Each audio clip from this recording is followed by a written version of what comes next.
안녕하십니까. 예, 나오자마자 소란스럽게 드려서 죄송합니다. 제가 땀을 많이 흘려서요. 선풍기를 좀 켜려고 그랬는데 잘 안 되네요.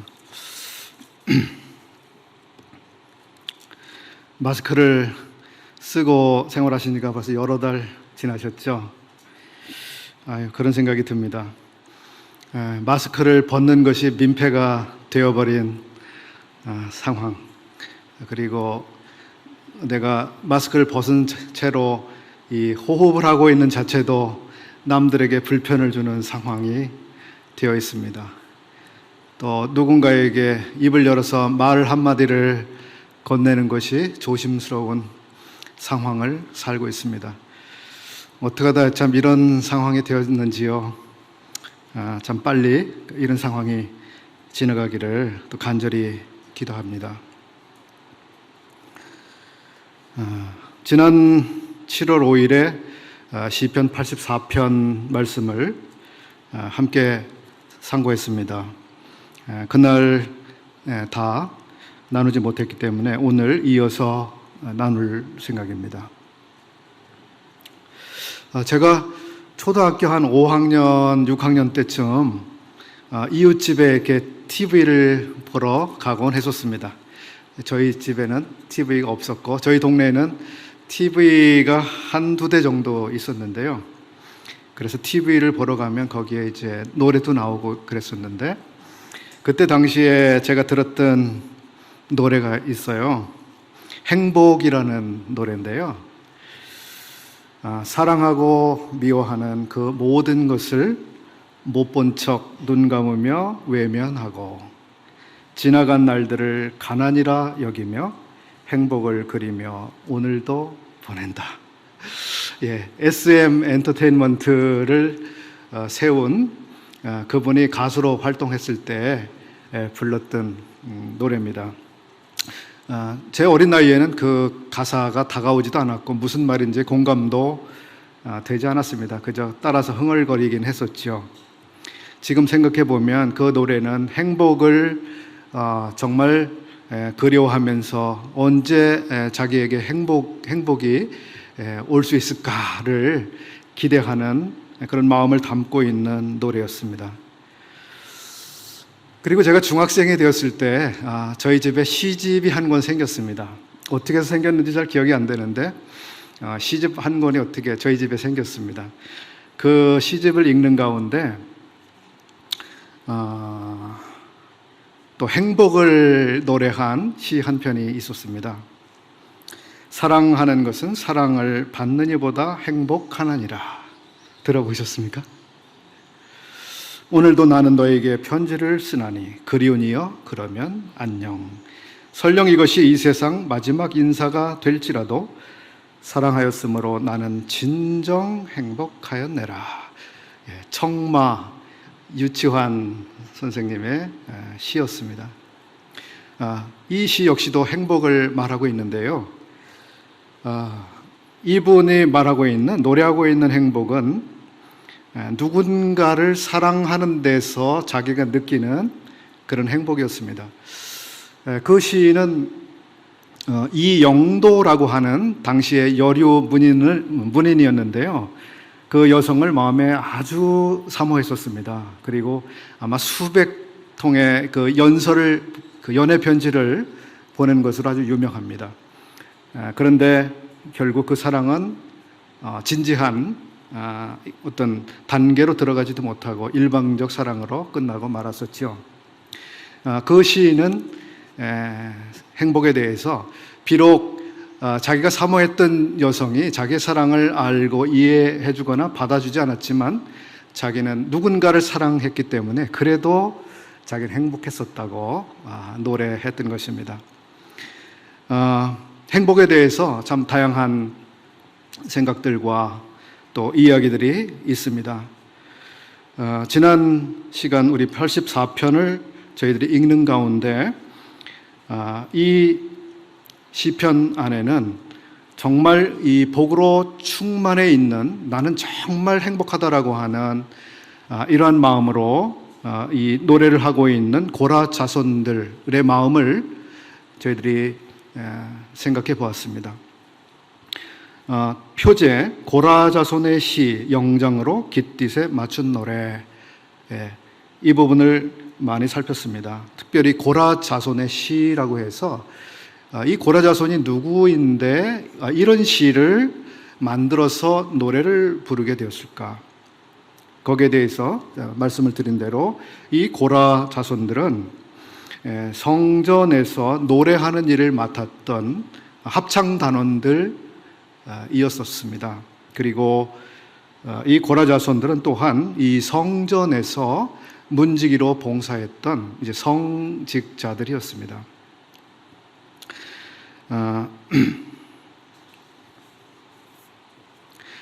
이 고라 자손들이 이러한 성전 그 음악을 담당하는 이 찬양 대원들, 합창 대원들로 이렇게 임명이 되기 전에 그들이 어떤 사람들이었는지, 그리고 이 성전의 이 문지기로서 이 성전의 안전을 위해서 봉사했던 일을 맡기 전에 그들이 어떤 사람들이었는지 살펴봤습니다. 민수기 16장에서 이 고라 자손들은 이 출애굽한 백성들 가운데서 이 자기들과 그리고 자기와 동조하는 사람들과 큰 무리를 지어서 이 모세에게 이 반역하는 이러한 일을 벌였던 아주 중심에 있던 사람들이었습니다. 이러한 이 반역이 대단히 심각한 것이었기 때문에 그것은 곧 하나님께 대한 반역으로 하나님께서 간주하셨고, 그때 고라 자손과 그 동조자들을 즉시에 이 산채로 땅에 그냥 묻어버리는 이런 무서운 심판을 내리셨습니다.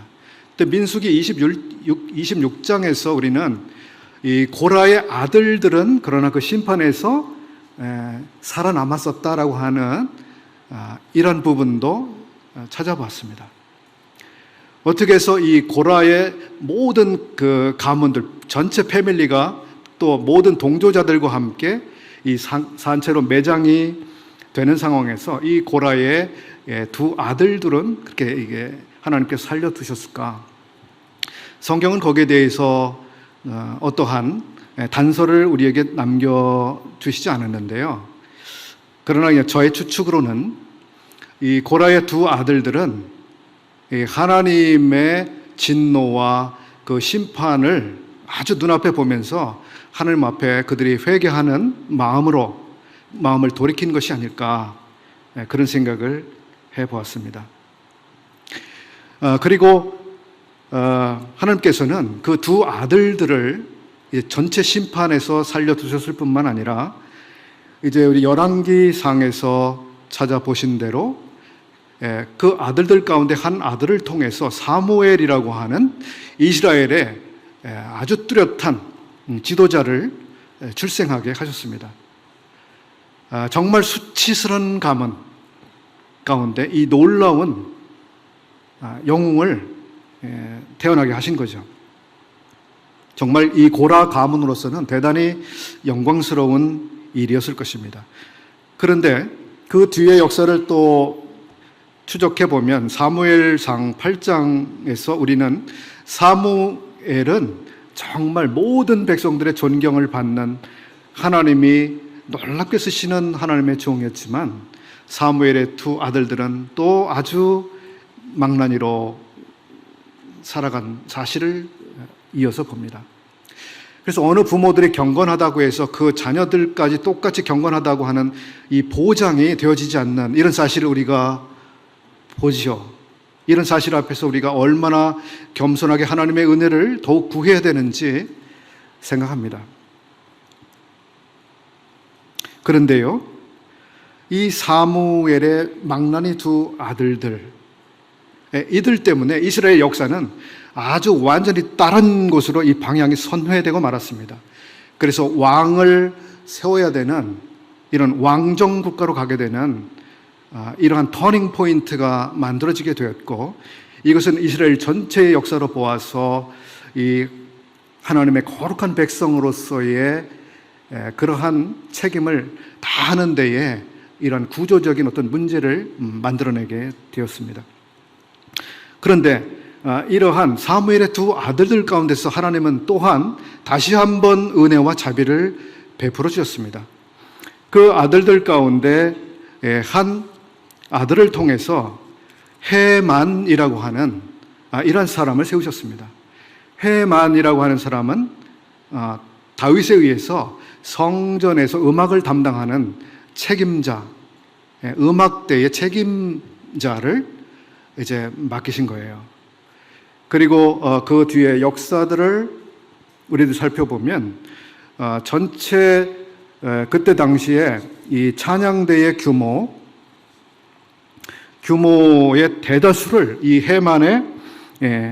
헤만과 그의 아들들을 통해서 그 찬양대가 구성이 된 사실을 우리가 볼 수 있습니다. 그때 인원의 규모가 290여 명으로 제가 파악을 했었는데요.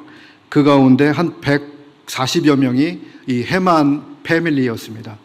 그러니까 하나님께서 참 그렇게 하나님을 실망시키고 하나님 앞에 범죄하고 이스라엘로 하여금 아주 엉뚱한 것으로 이 터닝 포인트가 되게 했던 참 그러한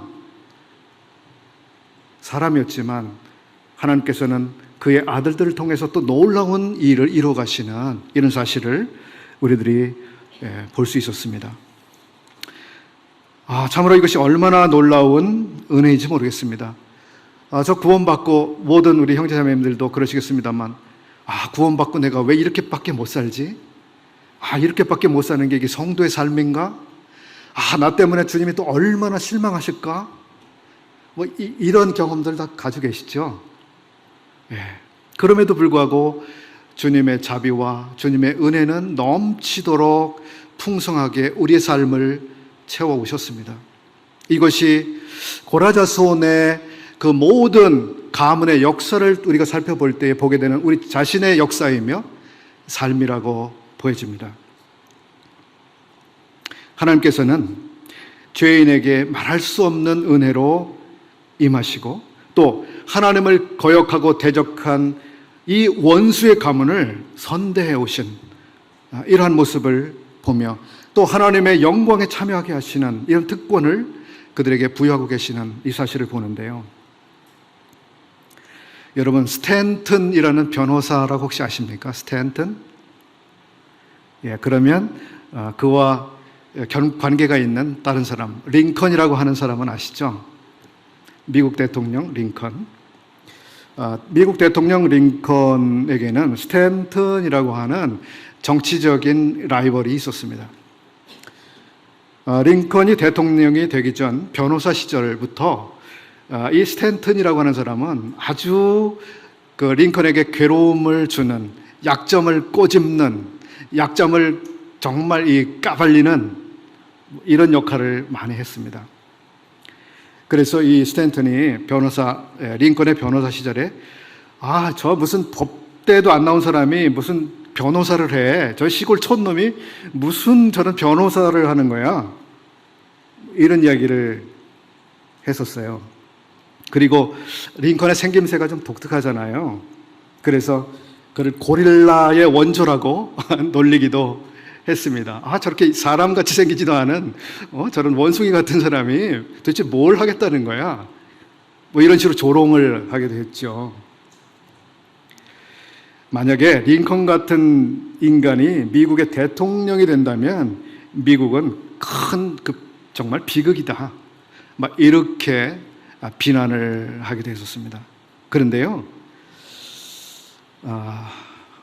에이브라함 링컨이 대통령이 되었습니다. 당선이 됐습니다. 대통령에 당선이 된 링컨은 그의 이 조각, 장관들을 임명하는 그런 상황에서 이 스탠튼을 자기의 장관으로 이제 불렀어요. 그 사람은 적임자라고, 그만한 사람이 없다고 스탠튼을 이제 장관으로 추천했어요. 주변에 있는 다른 정치인들이 난리가 났죠. 아니, 스탠튼 그 사람은 당신을 지금까지 끈질기게 못살게 굴고 비난하고 그렇게 조롱했던 사람이라는 걸 아시잖아요. 그 사람은 어떻게 정치를 같이 하겠다는 겁니까? 근데 이 링컨 대통령은 그 사람은 나에게 꼭 필요한 사람이다. 그 사람은 정말 탁월한 사람이다. 그렇게 해서 그 사람을 국방장관으로 이렇게 임명했다고 합니다. 링컨과 아주 좋은 파트너로 일을 했어요. 그리고 링컨이 이 저격을 당해서 죽게 되었을 때 가장 먼저 달려가서 일을 수습하려고 수고했던 사람이 바로 스탠턴이라고 하는 사람이었답니다. 여러분, 이제 이 이야기 속에서 제가 생각해 보고자 하는 것은 그렇게 못살게 굴고 비난하고 정말 이 수많은 모욕을 끼쳤던 그 사람에 대한 선대, 이런 모습에서 주님께서 나를 얼마나 지금까지 선대해 오시는지, 우리가 정말 이 주님 앞에 어떠한 죄인으로 살았는지, 어떠한 거역을 하면서 살았는지, 얼마나 주님의 기대에 미치지 못하는 삶을 살았는지 때로는 조롱하기도 하고요.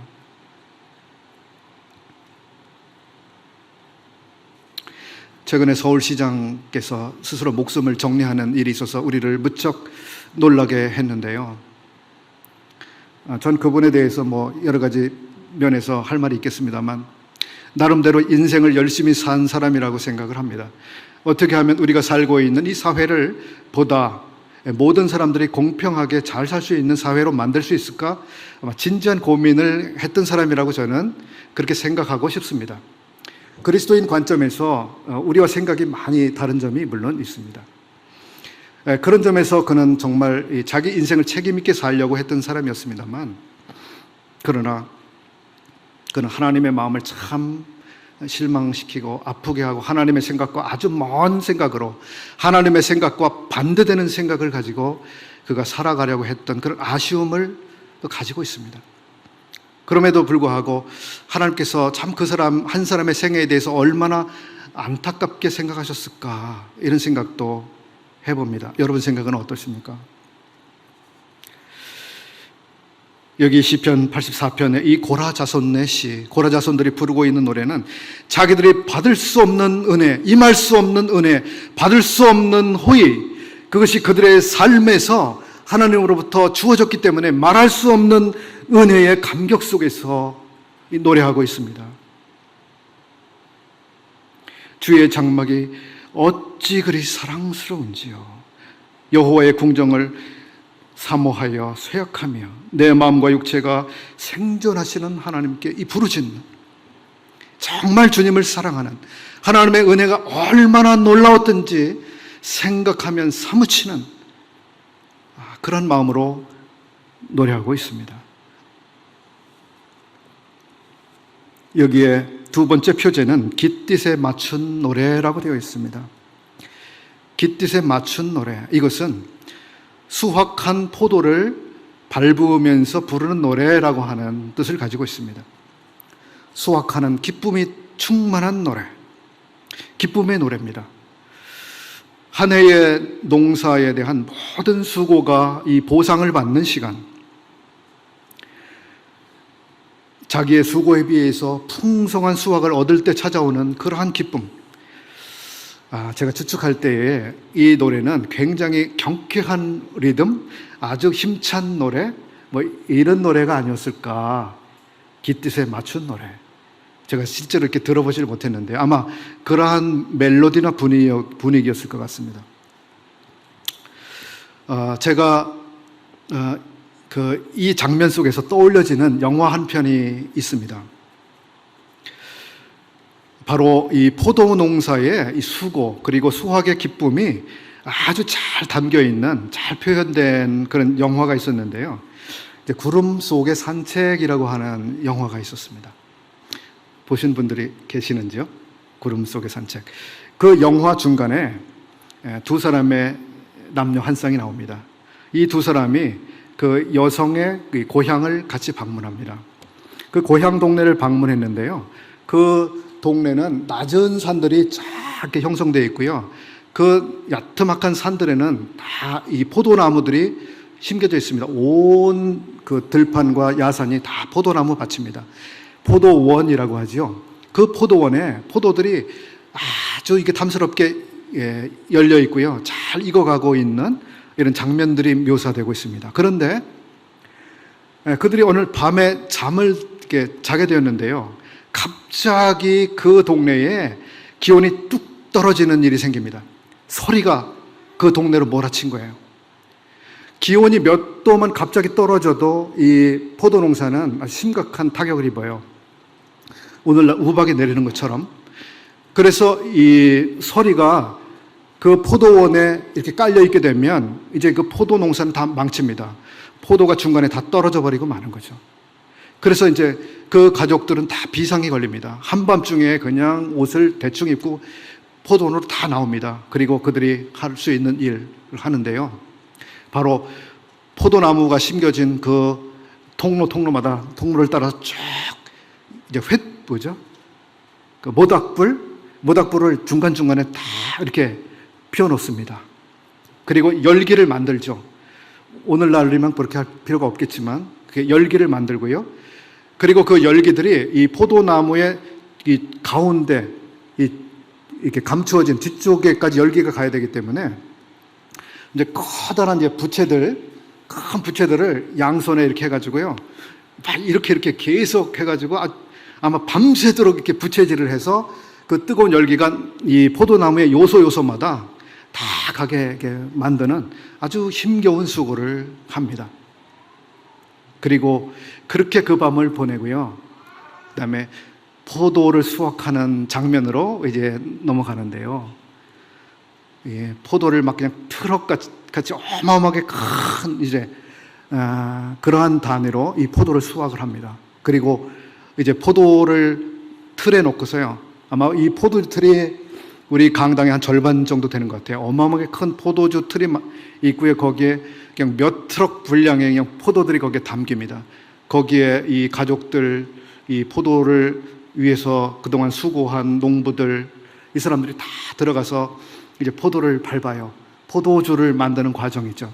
이 장면이 얼마나 그 배경음악과 함께 경쾌하고 즐거운지 정말 이 환희에 가득 차 있는 장면을 연출합니다. 정말 잊을 수 없는 장면입니다. 그러한 장면이 바로 구름 속의 산책이라고 되어졌어요. 구름 위를 걷는 것 같은 기쁨, 구름 위에서 발을 막 이렇게 하면서 포도를 밟는 그러한 장면인데요. 완전히 환희에 사로잡혀 있는 그러한 모습입니다. 여러분, 이 시편 84편의 이 노래는 바로 완전히 환희에 가득 차 있는 환희의 노래입니다. 정말 우리들이 수고한 것에 비해서 주님이 주시는 수확의 풍성함 앞에서 너무 기뻐하고 즐거워하는 그런 노래죠. 이제 본문 안으로 조금 들어가 보겠습니다. 여기에 보시게 되면 1절에서는 주의 장막, 그리고 2절에서 여호와의 궁정을 사모한다 말하고 있습니다. 4절에서는 주님의 집이라고 하는 표현을 하고 있고요. 10절에서는 주의 궁정이라고 하는 표현을 하고 있습니다. 주님의 장막, 여호와의 궁정, 주님의 집, 주의 궁정, 다 주님이 계신 그곳을 일컫고 있는 조금씩 다른 표현인데요.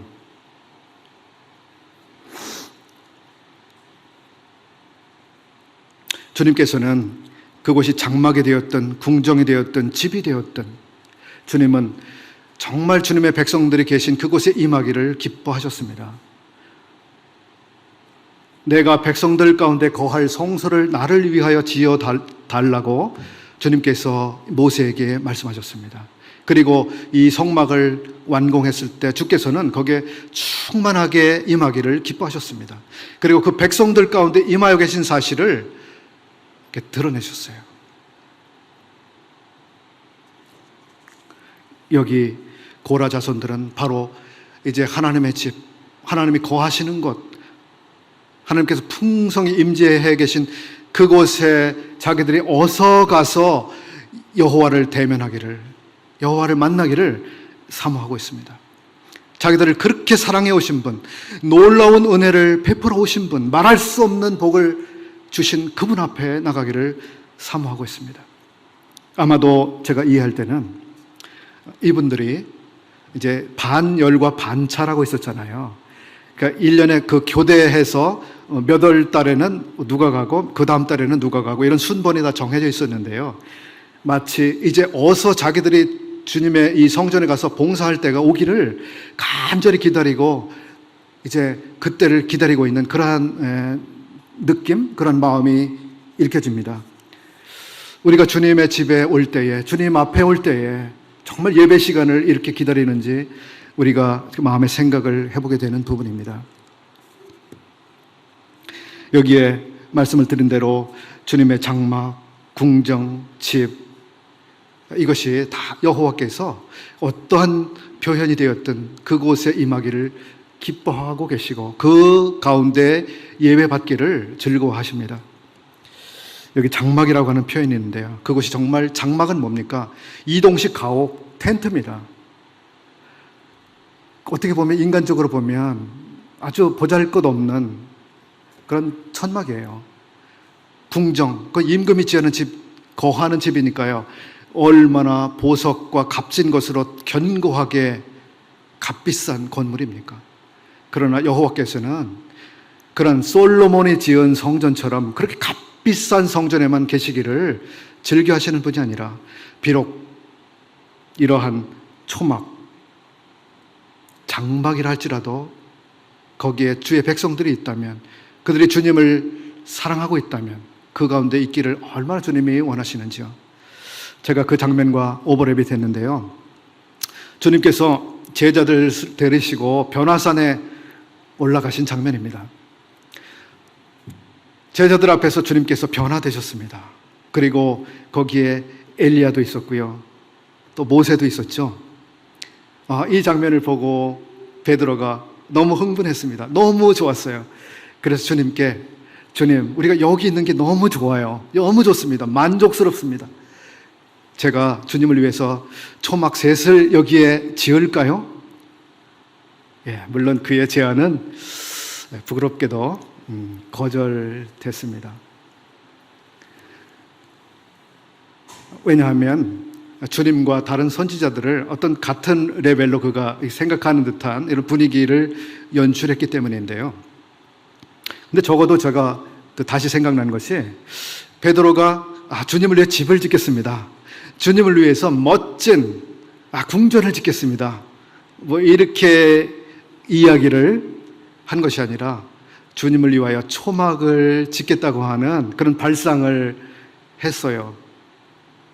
아마 베드로는 그걸 알았는지 모르겠어요. 자기가 비록 초막을 지어도, 집을 지어도, 궁정을 지어도 그건 아무런 차이가 없다. 비록 내가 여기 초막을 짓는다 할지라도 주께서 정말 기쁘게 거하실 수 있다라고 하는 것을 그는 알았던 것 같아요.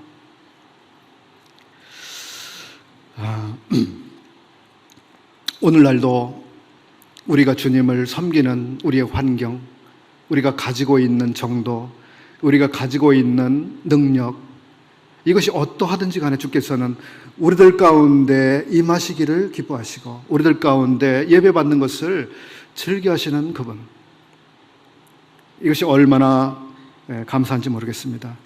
이제 1절부터 4절까지 여기에 한 가지 복이 언급되고 있고요, 5절부터 8절까지 두 번째 복이 언급되고 있습니다. 마지막으로 9절부터 12절까지 세 번째 복을 노래하고 있습니다. 첫 번째 복은 바로 4절에 표현되고 있는데요, 주의 집에 거하는 자의 복입니다. 두 번째는 그 마음에 시온의 대로가 있는 사람의 복입니다. 세 번째는 주께 의지하는 자들에게 있는 복입니다. 주님의 집에 거하는 자의 복에 대해서 지난 시간과 그리고 앞부분, 오늘 앞부분에 제가 주로 말씀을 나누었습니다. 정말 주님의 집에 거한다고 하는 것이 얼마나 복된 사실인지, 나 무엇과도 주님을 바꾸지 않으리, 다른 어떤 은혜 구하지 않으리, 주님만이 내 삶의 도움이시니 주님 얼굴 보기 원합니다. 주님 사랑해요. 온 마음과 정성 다해 하나님의 진실한 친구 되기 원합니다. 이런 노래가 있는데요. 정말 어떤 은혜와도 바꿀 수 없는 주님의 은혜. 여기 3절에 나의 왕 나의 하나님 만군의 여호와여 주의 제단에서 참새도 제 집을 얻고 제비도 새끼들 보금자리를 얻었나이다. 그렇습니다. 주님의 집에는 빈부나 귀천이나 없이 누구에게나 그곳에 가는 자에게 하나님 주신 은혜를 똑같이 얻습니다. 누가 참새를 돌아보고 누가 제비를 돌아봅니까? 아마 고라 자손들은 여기에 참새나 제비를 자기들이라고 생각했는지도 몰라요. 우리와 같은 자들에게 누가 이런 은혜를 베풀어 줄 수 있을까? 주님의 제단에서 성막과 성전에는 제단이 있었습니다. 두 개의 단이 있었어요. 그죠? 하나는 놋으로 만든 단입니다. 이것을 번제단이라고 하죠. 이 번제단에는 제물이 죽임을 당해서 피를 흘린 짐승이 각이 뜯어지고 그 고기가 놓여지고 불타서 전부 소멸되는 그러한 단입니다. 바로 우리의 죄를 위한 제물이 불타버리는 그런 단입니다. 무서운 하나님의 심판, 우리 죄를 위한 속죄, 그것이 그 단에서 의미하는 것이죠. 두 번째 단은 바로 성막의 내소라고 하는 부분에 있는 금향단입니다. 거기는 향이 살라져서 향기로운 향에 하나님께 올려지는 그런 단입니다. 주님의 제단에서, 즉 주님의 죽으신 우리의 속죄를 위한 그러한 제단을 통해서 우리에게 하나님의 은혜가 옵니다. 우리가 그 은혜에 참여합니다. 주님이 올려드리는 그 향기로운 향, 그 가운데서 우리가 주님과 함께 아버지께 연락이 됩니다. 이 단이 아니고는 누가 주님의 집에서 이 보금자리를 얻습니까? 그 단을 통해서 그것이 주어지고 있습니다. 두 번째 복, 시온의 대로가 있는 자의 복입니다. 5절부터 8절까지인데요. 주께 힘을 얻고 그 마음에 시온의 대로가 있는 자는 복이 있나이다. 저희는 눈물 골짜기로 통행할 때에 그곳으로 많은 샘의 곳이 되게 하며 이른 비도 은택을 입히나이다. 저희는 힘을 얻고 더 나아가 시온에서 하나님 앞에 각기 나타나리이다. 8절은 생략하겠습니다. 여기 보시면 시온의 대로가 있는 사람들이 가지고 있는 복에 대해서 말합니다. 젊은 사자는 궁핍해서 줄일지라도 여호와를 찾는 모든 자는 모든 좋은 것에 부족함이 없으리로다 하는 시편의 말씀이 있습니다. 젊은 사자는 자기 힘을 의존해서 살아갑니다. 때때로 그는 아주 강인합니다. 그러나 젊은 사자도 때때로 쇠약해지는 시간이 옵니다. 그러나 여호와를 경외하는 사람들에게는 하나님이 주시는 힘이 있습니다. 하나님이 주시는 힘. 마음의 시온에 대로가 있는 사람, 이것이 무엇을 말할까요? 시온을 향하여 올라가기로 마음에 결심하고 그 마음속에 시온을 향해서 이 넓은 길로 곧장 가려고 하는 이런 간절한 마음이 열려있는 그런 사람이라고 저는 생각합니다. 마음에 시온의 대로가 있는 이런 사람들에게 하나님이 복을 주고 계십니다. 어서 주님의 집에 가기를 간절히 원하고 있는 마음. 여러분, 하나님의 영광을 사모하고 살아가는 모든 사람들에게 주시는 하나님의 힘, 하나님의 능력, 이런 사람들에게, 시온의 대로가 있는 이런 사람들에게 하나님께서는 눈물 골짜기를 걸어갈 때에 그것으로 많은 샘의 곳이 되게 하신다. 여러분, 우리가 시온을 향하여 걸어간다 할지라도 때때로 눈물 없이는 걸어갈 수 없는 그러한 골짜기를 우리가 통행할 수밖에 없습니다. 이것이 우리가 이 삶에서 살아가고 있는 삶의 여정입니다. 아무리 경건하고 신실한 성도를 할지라도 피해갈 수 없는 고난의 과정들이 나타납니다. 그런데 그 고난을 주님이 어떻게 변화시키시는가? 여기 시온에 데려가 있는 그 사람들이 걸어가는 그 눈물의 골짜기는 샘이 나오는 곳이 되게 하십니다. 무엇입니까? 똑같은 고난과 어려움과 좌절과 아픔을 만나지만 하나님께서는 놀라운 간증으로 아름답게 만들어주셔서 주님을 영광스럽게 해드리고 주님의 이름을 높여드리고 주님이 얼마나 아름다우시고 은혜로우시고 자비하신지 드러나게 하시는 그런 간증을 우리의 삶에서 경험할 수 있게 하시는 그런 삶을 살도록 바꾸신다고 하는 것입니다. 그래서 마음의 시온에 데려가 있는 사람들은 자기가 겪는 고통을 다른 사람들을 위한 위로로 만듭니다. 자기의 낮아짐을 다른 이들의 부요함을 위한 그런 것으로 만들어갑니다. 시온의 대로는 성공 가도가 아닙니다. 성공을 위한 가도가 아닙니다. 세 번째, 주께 의지하는 자의 복, 9절부터 12절까지인데요. 11절을 보겠습니다. 하반절. 여호와께서 은혜와 영화를 주시며 정직히 행하는 자에게 좋은 것을 아끼지 아니하실 것임이니이다. 만군의 여호와여, 주께 의지하는 자는 복이 있나이다. 복이 있나이다. 여기 고라 자손들이 세 번째 복을 노래하고 있습니다. 주님께 의지하는 자마다 복을 얻습니다. 그는 방패이신 하나님의 보호 아래에 살아가게 됩니다. 그는 악인의 장막을 부러워하지 않습니다. 그러한 사람에게 하나님께서 은혜와 영화를 여기 주시는데요. 은혜는 글로리, 그레이스, 영화는 글로리라고 표현되고 있습니다. 어떤 분이 설명한 것처럼 이 은혜는 바로 우리가 주님을 처음 알았을 때, 처음 주님을 만났을 때 하나님으로부터 받은 하나님의 호의와 선물이라고 말씀드릴 수 있습니다. 나를 구원하셨을 때 내가 받았던 그 놀라우신 은혜, 그리고 하나님의 은혜는 거기서 맞춰지는 것이 아니라 영화라고 하는 것으로 계속 되어지는데요. 이 영화는 글로리입니다. 우리를 영화롭게 변화시켜가는 것, 주님을 더욱더 닮아가게 하는 것, 우리 삶에서 주님을 더욱더 경험하게 하는 것, 주님이 어떤 분이신지를 더 많이 알아가게 되는 것, 우리의 삶에서 주님이 더 많이 나타나게 되는 것, 이것이 글로리, 영화입니다. 주님을 의지하는 자들에게 바로 이러한 영화를 주시겠다고 하는 것입니다.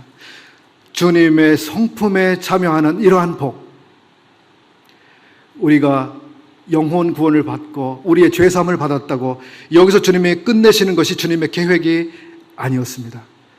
주님을 경험하는 것, 주님을 배워가는 것, 주님을 닮아가는 것, 주님을 나타내는 것,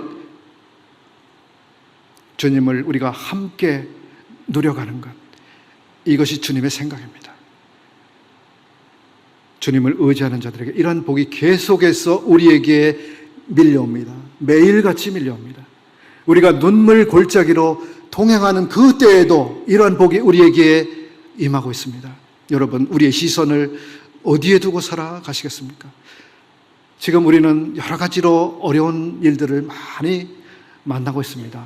이러한 전염병을 통해서, 혹은 여러 가지 국가나 이런 자치단체의 여러 가지 정책들을 통해서, 혹은 우리 개인적인 어떤 상황 때문에 말할 수 없는, 말 못할 여러 고민들을 안고 살아갑니다.